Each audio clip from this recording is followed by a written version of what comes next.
안녕하세요. 주님께서 이 땅에 오신 대림절 혹은 우리가 대강절이라고 부르는 시즌이 시작되었습니다. 한 해를 마무리하고 또 내년 새로운 해를 계획하는 시간, 특별히 그리스도께서 주님께서 우리와 함께 하시기를 축복합니다.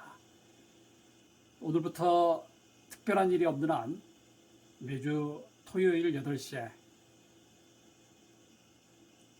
우리의 신앙의 선배 가운데 또 한 시대를 풍미했던 분들의 설교를 중심으로 그 설교를 우리가 한번 되짚어보는 시간을 가지려고 합니다.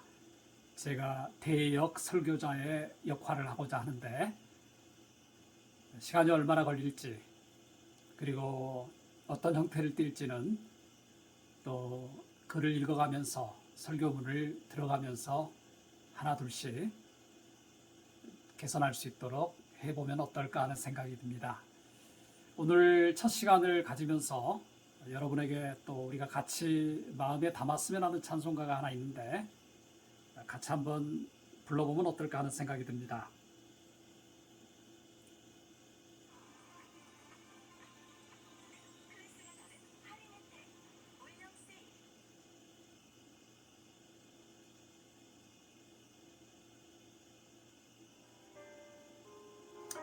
(147장입니다)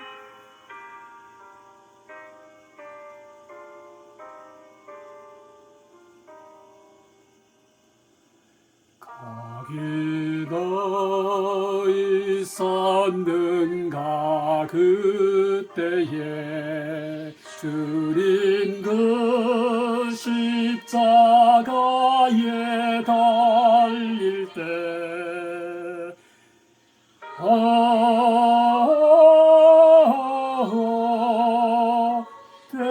때로 그 일로 나는 떨려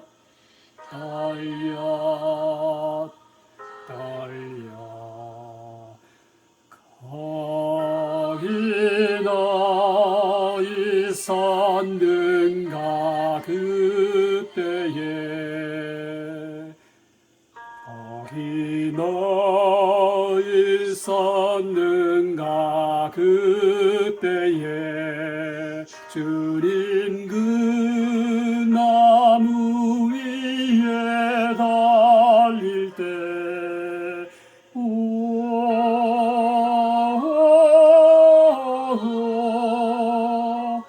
때로 그 일로 나는 떨려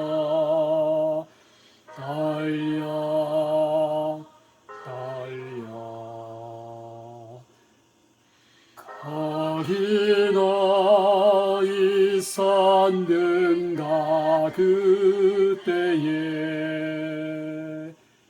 거기 너 있었는가 그때에 해가 그 밝은 빛을 이룰 때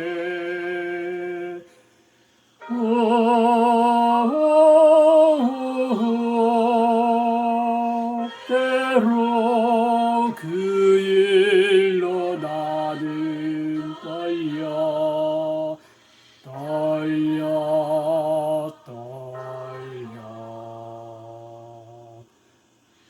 거기 너 있었는가 그때에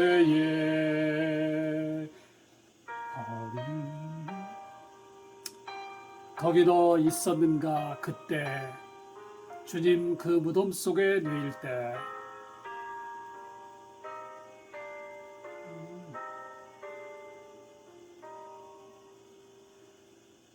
거기 너 있었는가 그때에 주님 그 무덤 속에 누일 때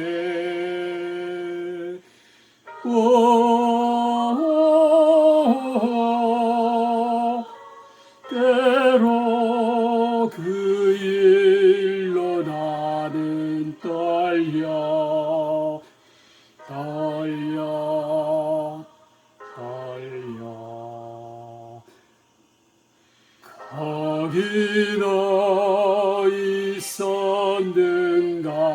그때에 거기 너 있었는가 그때에 주님 그 무덤에서 나올 때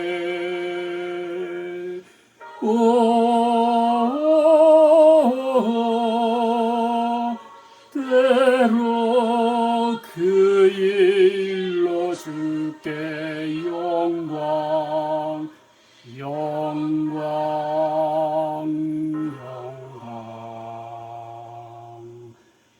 거기 너 있었는가 그때에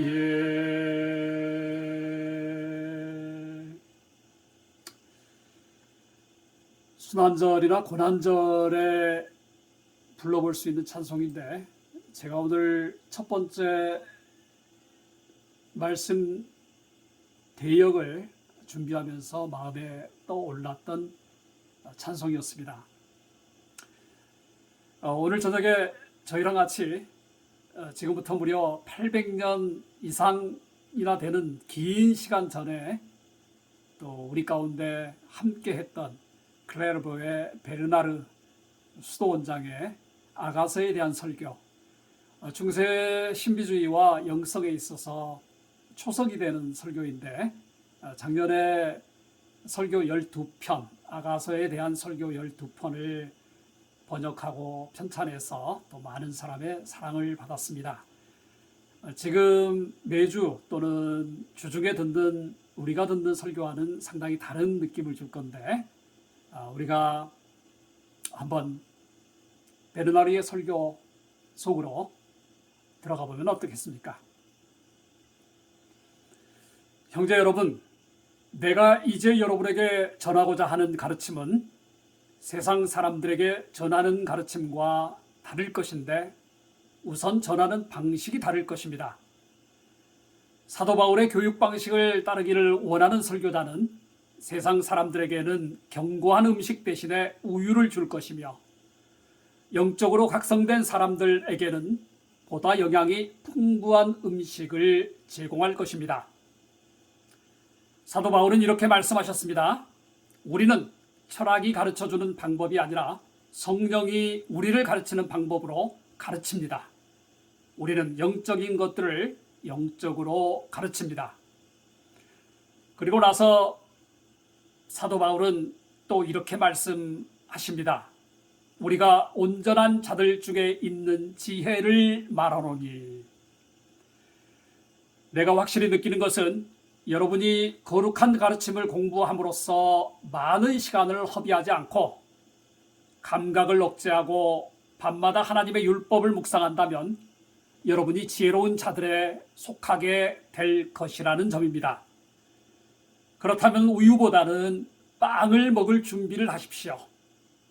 솔로몬은 아가라고 부르는 찬란하고 맛있는 빵을 우리에게 주려고 기다리고 있습니다. 여러분이 그 빵을 즐기고 싶다면 이제 그 빵을 가져와 나누도록 하십시다. 내가 틀리지 않는다면 여러분은 지금쯤 하나님의 은총에 의해서 전도서라는 책으로부터 사물을 인식하는 법을 잘 이해하게 되었을 것이며 이 세상의 그릇된 약속들을 물리쳤을 것입니다. 그리고 잠언을 통해서는 그 훈계에 따라 여러분의 삶을 깨우치고 행위를 바로잡게 되었을 것입니다. 이것들은 여러분이 맛보고 즐긴 두 조각의 빵이며 친구의 찬장에서 나올 때 여러분이 환영했던 바로 그 빵입니다. 이제 가능하다면 여러분이 항상 최고의 빵이라고 인식하는 세 번째 빵인 아가서에 다가가 봅시다.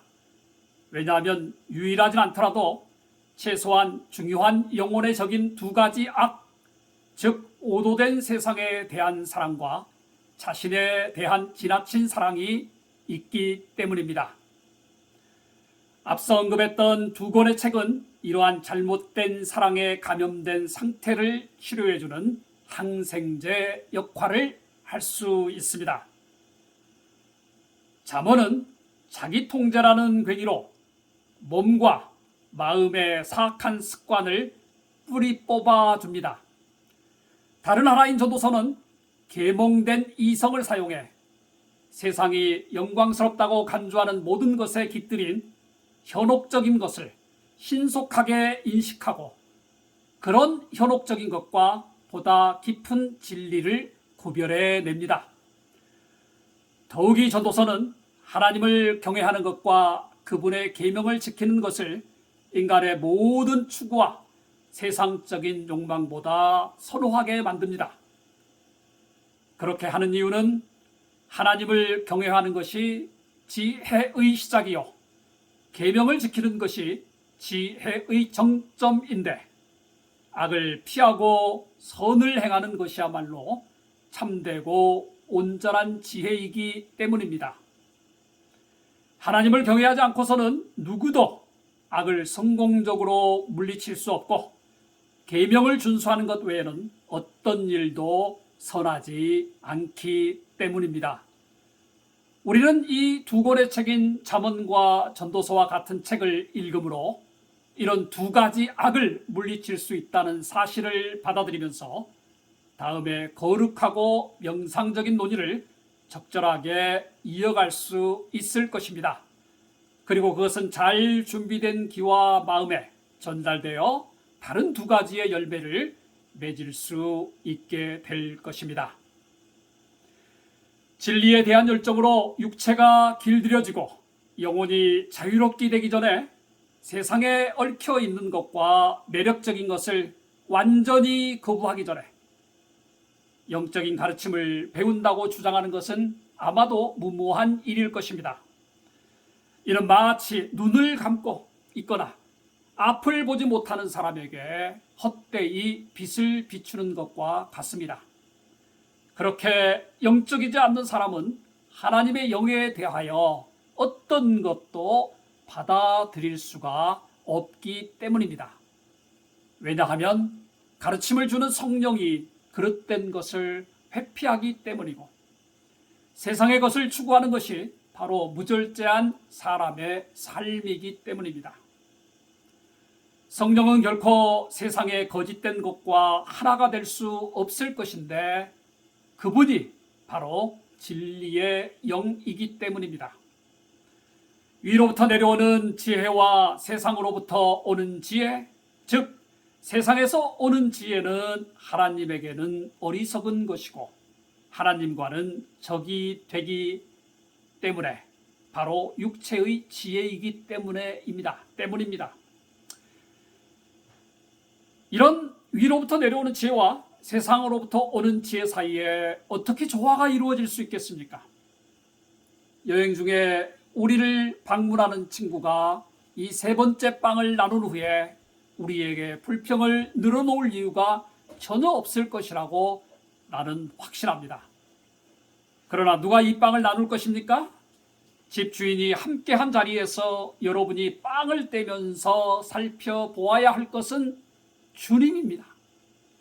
누가 그 일을 더 적절한 방식으로 행할 수 있겠습니까? 그래서 내 자신이 감히 부당하게 요구할 수 없는 일입니다. 그러므로 여러분은 그분으로부터 아무것도 얻을 수 없는 자처럼 나를 바라다 보십시오. 왜냐하면 나 자신도 부도자 중에 한 사람이며 여러분과 함께 내 영혼의 음식, 즉 내 영혼의 자양분을 간절히 찾고 있는 사람이기 때문입니다. 가난하고 도움이 절실히 필요한 내가 그분의 그러한 문, 즉 그가 연즉 그 누구도 닫을 자가 없는 문을 두드립니다. 그러면 나는 이런 대화를 통해서 다다를 수 있는 심오한 신비에 대한 빛을 발견할 수 있을 것이기 때문입니다.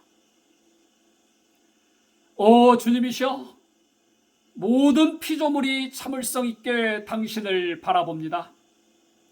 작은 아이들이 빵을 애타게 찾으러 갑니다. 아무도 그들을 위해 조금도 남겨두지 않습니다. 그들은 당신의 자유로운 사랑에 의지하여 빵을 기다립니다. 오, 가장 친절하신 하나님이여, 그것은 참으로 당신에게 합당하거든 내 손을 통해.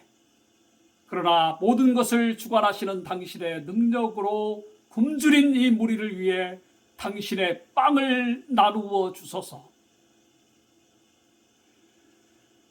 내가 당신에게 간구하오니 그것이 누구에 의해서, 누구에 관해서, 누구에게 말해졌는지를 우리에게 말씀하소서.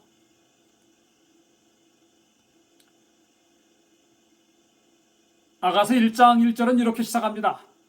그의 입에 입맞춤으로 그가 내게 입맞추게 하라. 이렇게 말 중간에 갑자기 튀어나오는 말처럼 갑작스럽게 나타난 이런 돌발적인 말을 내가 어떻게 설명할 수 있겠습니까?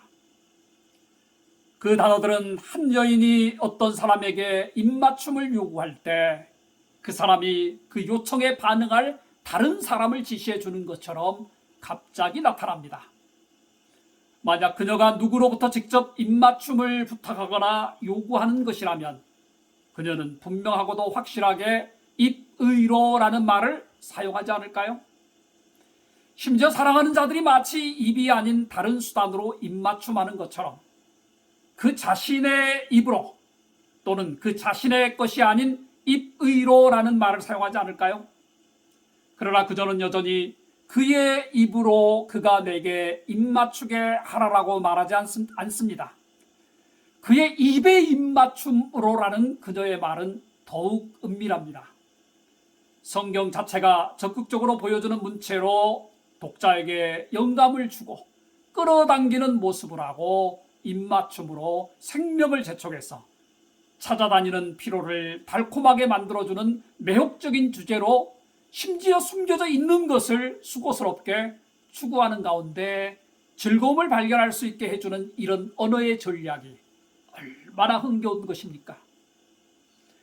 도입부가 아닌 부분을 이렇게 시작하는 양태, 오래된 책에서 이렇게 새로운 방식으로 글을 쓰는 것은 독자의 관심을 증대시킬 수밖에 없습니다. 이 작품은 인간의 기교를 통해서가 아니라 성령의 예술적 기교에 의해 구성되었는데 참으로 이해하기 어렵지만 독자가 연구하도록 매혹한다는 점을 우리는 염두에 두어야 합니다. 그렇다면 우리는 지금 무엇을 해야 합니까? 우리가 제목을 지나쳐 버려도 될까요? 아닙니다. 우리는 가장 작은 조각이라도 잃어버리지 않도록 모아야 한다는 명령을 받았기 때문에 심지어 한 획이라도 생략할 수 없습니다. 이 책의 제목은 다음과 같습니다. 솔로몬의 아가의 시작이라. 첫째로 입맞춤이라는 평화의 상징으로 시작되는 책의 머릿말에 평화로운, 즉 솔로몬이라는 이름이 갖는 적절성을 주목해 보십시오. 평온한 마음을 가진 사람들, 즉 매일의 일상사가 초래하는 산만함과 욕망이 초래하는 혼돈을 다스릴 수 있는 사람들만이 이 책을 공부할 수 있도록 초대됩니다. 또다시 이 책의 제목은 단순히 노래라는 단어가 아니라 노래 중의 노래라는 중요한 의미를 담은 구체적인 이름을 갖고 있습니다. 내가 성경에 나오는 많은 노래를 읽었지만 그러한 이름을 담고 있는 노래는 전혀 기억할 수가 없습니다. 이스라엘은 바로의 칼과 폭정을 막아주시고 홍해에서 구원하시고 동시에 바로에게 복수하신 주의 선한 축복을 기념하며 야훼에게 노래를 불렀습니다. 비록 노래를 불렀지만 이것은 노래 중의 노래라고 불리지 않았습니다. 내 기억이 맞았다면 성경은 그 노래를 다음과 같은 말로 시작합니다. 이스라엘이 여호와를 공경하여 이 노래를 불렀다. 이런 노래는 이후에 드보라와 유디스와 사무엘의 어머니 그리고 몇몇 선지자들의 입술로부터 흘러나왔지만 이것 중에 어느 하나도 노래 중에 노래라고 지칭되지는 않았습니다. 내가 아는 한 모든 노래는 그들 자신이나 자기 백성에 관한 호의 혹은 쟁취한 승리 때문이거나 위험을 피했다거나 오랫동안 염원해 온 소망이 이루어졌다는 등의 이유로 만들어지고 불렸습니다. 이 노래들은 신의 은총을 저버린 노래가 아닌 감사함으로 시편 기자의 고백과 같이 각자 적절한 이유로 불렸습니다. 그에게 복 주심으로 인해 오 하나님이여 그가 당신에게 감사를 드리나이다. 그러나 솔로몬 왕 자신이 특별한 지혜의 소유자였으며 모든 사람보다 유명했고 재산이 넘쳐났으며 평화 가운데 안전했으므로 그는 그러한 노래를 스스로 부를 영감을 받을 필요가 없었습니다. 성경 어느 곳에서도 그에게 그러한 동기가 있었다고 말하지 않습니다. 그러면 우리는 솔로몬의 이러한 노래에 영감을 준 것이 신적인 특별한 자극이었으며 지금은 그리스도와 그의 교회를 찬양하고 거룩한 사랑의 은사, 하나님과의 끝없는 합일이라는 성찬을 기념하는 것이라고 결론 지어야 합니다. 여기에는 또한 영혼에 솟아오르는 열망, 결혼식 노래, 의류적인 언어로 기쁨을 쏟아내는 영혼의 환희가 표현되어 있습니다. 모세와 같이 바울이 자기 얼굴에 베일을 두른 것은 놀랄만한 일은 아닌데 이러한 경험 안에서 동일하게 휘황찬란했을 것입니다. 그런 날들에 하나님의 영광이 보여주는 비전을 유지할 수 있는 사람이 있다 해도 거의 없기 때문입니다. 따라서 솔로몬의 탁월함 때문에 이 노래 중에 노래라는 제목이 결혼식 노래의 제목으로 아주 적절해서 나는 이 제목이 상당히 훌륭하다고 생각합니다. 이는 마치 그런 영예를 따라 노래를 부를 때 주님이 왕 중의 왕 또는 주 중의 주라고 독특하게 선언하는 것과 흡사하기 때문입니다. 여러분이 자신의 경험을 되돌아볼 때 믿음으로 세상을 이긴 승리 아래서 시편 40편 2절에 나온 것처럼 기가 막힐 웅덩이와 수렁에서 끌어올리신 은총 안에서 여러분 자신이 주님이 행하신 모든 경이로운 일로 인해 그분에게 새로운 노래를 불러드려야 하는 것 아니겠습니까? 그분이 다시 내 발을 반석 위에 두사 내 발걸음을 인도하시려고 의도하셨을 때 나는 여러분의 생명을 새롭게 해주신 것에 대하여 우리 하나님께 드리는 노래, 즉 새 노래가 여러분의 입술에서 울려 퍼지고 있음을 확실히 느낍니다. 여러분이 회개할 때 그분은 여러분의 죄를 용서하셨을 뿐만 아니라 심지어 상급을 약속하십니다. 그래서 여러분은 다가올 은혜를 기대하면서 기뻐하는 중에 이렇게 주님을 찬양하는 것입니다. 주님의 영광이 얼마나 위대한지요. 종종 그러하듯이 지금까지 어두웠고 파악할 수 없었던 성경 본문들이 마침내 여러분을 위해 그 의미가 밝혀지게 되었습니다. 그때 자양분을 주는 하늘의 빵에 감사하며 여러분은 칭송과 찬송의 목소리로 축제의 노래로 하나님의 귀를 우리는 매혹해야 합니다. 그리스도 안에서 경건한 삶을 사는 자들에게는 결코 부족함이 없습니다. 여러분은 육신과 세상과 악마들로부터 일어나는 매일매일의 시련과 투쟁을 통해 이 땅 위에 인간의 삶은 끊임없는 전쟁이며 여러분이 얻는 모든 승리를 날이면 날마다 반복해서 노래해야 한다는 사실을 배우게 됩니다. 유혹이 극복되고 불멸의 습관이 되어되며 눈앞에 닥친 위험이 중단되고 유혹하는 자의 올무가 발각되며 오랫동안 탐닉했던 열정이 마침내 완벽하게 진정되는 만큼 부단하게 열망하고 반복적으로 추구해 오던 덕이 하나님의 선물로 마침내 여러분의 것이 됩니다. 예언자의 말에 그렇게 빈번하게 나오듯 감사와 기쁨이 울려 퍼지게 합시다. 부여된 모든 은총에 대해서 하나님은 그분이 주신 선물 안에서 찬송을 받으셔야 합니다. 그렇지 않으면 심판의 시간이 임할 때 그 사람은 배은망덕한 사람으로 벌을 받을 것이며 하나님께 다음과 같이 말할 수가 없습니다. 당신의 율례가 추방당한 곳에서 나의 노래가 되었나이다. 다시금 여러분 자신의 경험이 그런 시편들이 가진 의미를 노래 중에 노래가 아닌 단계들에 대한 노래들이라고 불리는 것을 당신에게 계시해 준다고 생각합니다.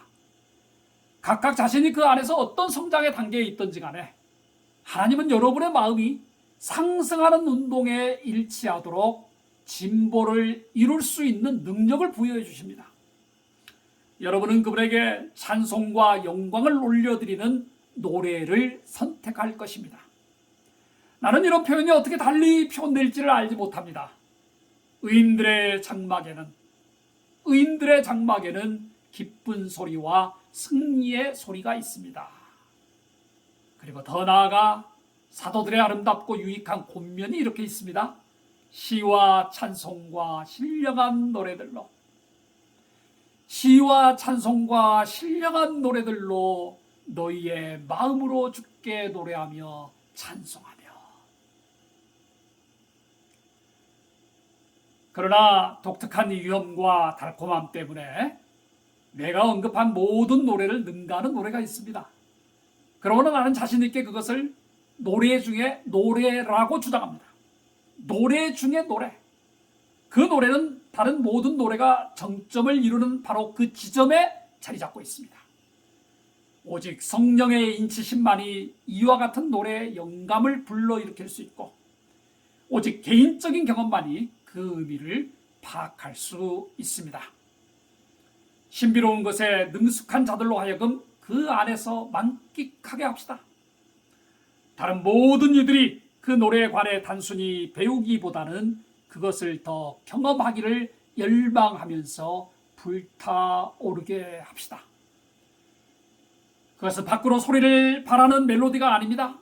바로 마음에서 나오는 음악이며 입술이 떨려 나오는 소리가 아니라 기쁨의 내적인 맥락이며 목소리들이 아닌 의지의 조화입니다. 그것은 여러분이 거리에서 들을 수 있는 운율이 아니며 이 악보는 무리가 모여있는 곳에서는 들리지 않습니다. 오직 노래하는 자와 그 노래를 듣는 자, 사랑하는 자와 그 사랑을 받는 자만이 들을 수 있는 것입니다. 그것은 정결한 영혼들이 사랑 안에서 포옹하는 것, 그들의 의지가 달콤하게 일치하는 것, 서로가 마음의 애정을 교환하는 것을 탁월하게 표현하는 결혼식 노래입니다.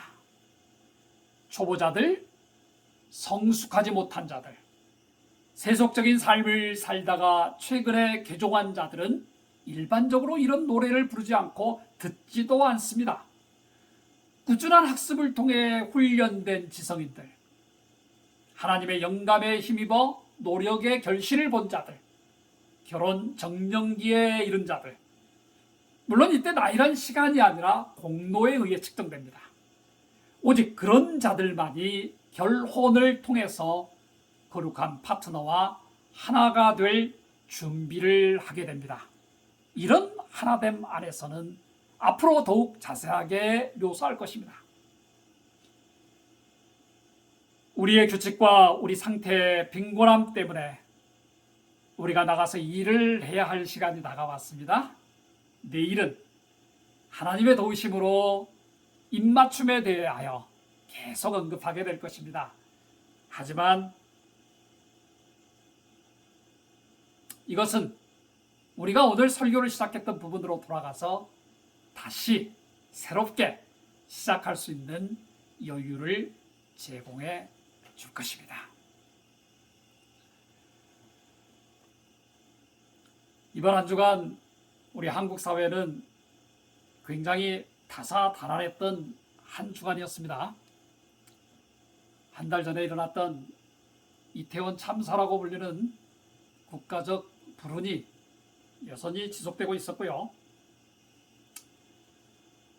또 추위가 또 찾아왔네요. 하지만은 어젯밤과 오늘 새벽에는 우리를 또 기쁘게 하는, 다시 한번 우리가 정말 대한민국을 부르는 또 월드컵의 쾌거의 소식이 우리에게 다가왔습니다. 인생이란 그런 것 같아요. 슬픈 일도 있고 기쁜 일도 있고 좌절만 있겠습니까? 행복한 일도 있고, 그러면서 우리에게 주어진 시간을 또 우리를 살아가신 그리스도와 함께, 비록 한국교회 상황과 사회 현실이 답답할지라도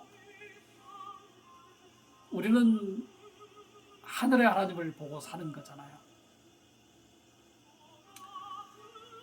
제가 이 정규적인 설교 대독을 시작하게 된 이유가 있습니다. 짧게 말씀드리고 오늘 마칠까 합니다.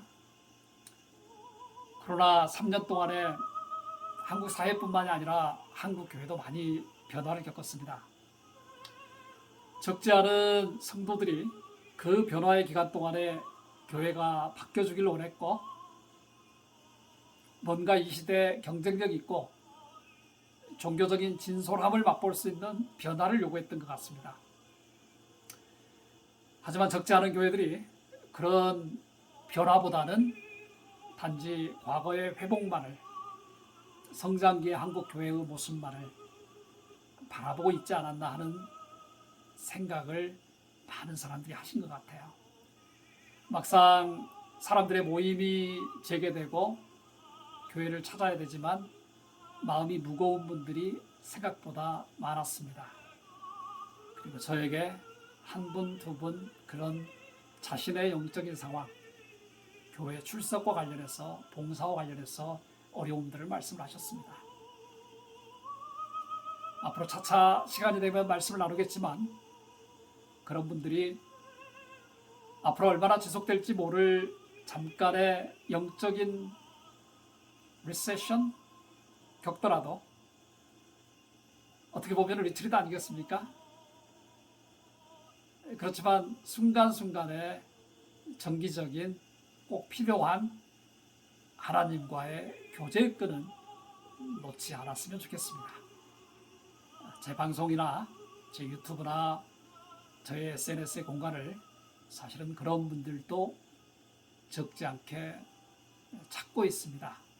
그런 분들에게, 또는 지난 한 주간 여전한 열정으로 교회를 섬겼던 많은 분들에게, 키아츠를 사랑하시고 저 개인을 위해서 기도하시고 기대해 주시는 국내의 많은 분들에게 저의 작은 감사의 표시로 매주 좋은 설교를 선정해서 제가 마치 그 설교자의 위치에 있는 것처럼 여러분에게 그들이 보았던 하나님을 오늘 이 시대 여러분의 귀에 읽어드리고자 합니다. 내일 하루 복된 시간 되시고요.